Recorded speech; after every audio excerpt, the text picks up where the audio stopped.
Hi అండి. ఈరోజు నేను తోటకూర ఫ్రై చేస్తున్నాను. ఎలా చేస్తున్నానో చూసేయండి. ముందుగానే స్టవ్ వెలిగించుకొని, కళాయి పెట్టుకొని, జీలకర్ర వేసుకోవాలి. అలానే వెల్లుల్లిపాయ కూడా వేసుకోవాలి. తర్వాత ఎండుమిర్చి కూడా వేసుకొని బాగా ఫ్రై చేసుకొని, ఈ తోటకూరని అందులో వేసుకొని బాగా కలుపుకోవాలి. బాగా కలుపుకోవాలి.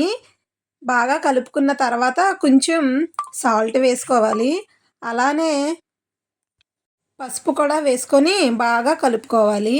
ఈ వాటర్ అంతా దగ్గరికి ఇంకే వరకు వేపుకోవాలి. ఇది వేగేలోపు లైక్ చేసి, షేర్ చేసి, సబ్స్క్రైబ్ చేసుకోండి. ఇలాంటి వీడియోస్ మీకు ఇంకా వస్తూనే ఉంటాయి. ఈ తోటకూర ఫ్రై బాగా దగ్గరగా అయ్యేంత వరకు వేపుకోవాలి. ఒక్క చుక్క నీరు కూడా ఉండకూడదు. ఈ తోటకూర ఫ్రై ఎంతమందికి ఇష్టమో కామెంట్ చేయండి. అలానే కొంచెం కారం కూడా వేసుకోండి. కారం వేసుకొని బాగా కలుపుకోండి.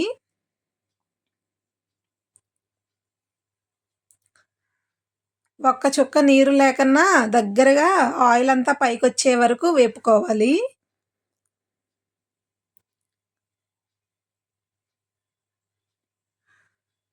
ఇలా వచ్చినంత వరకు ఫ్రై చేసుకోవాలి. ఈ రోజుకి ఇదే వీడియో. Bye bye.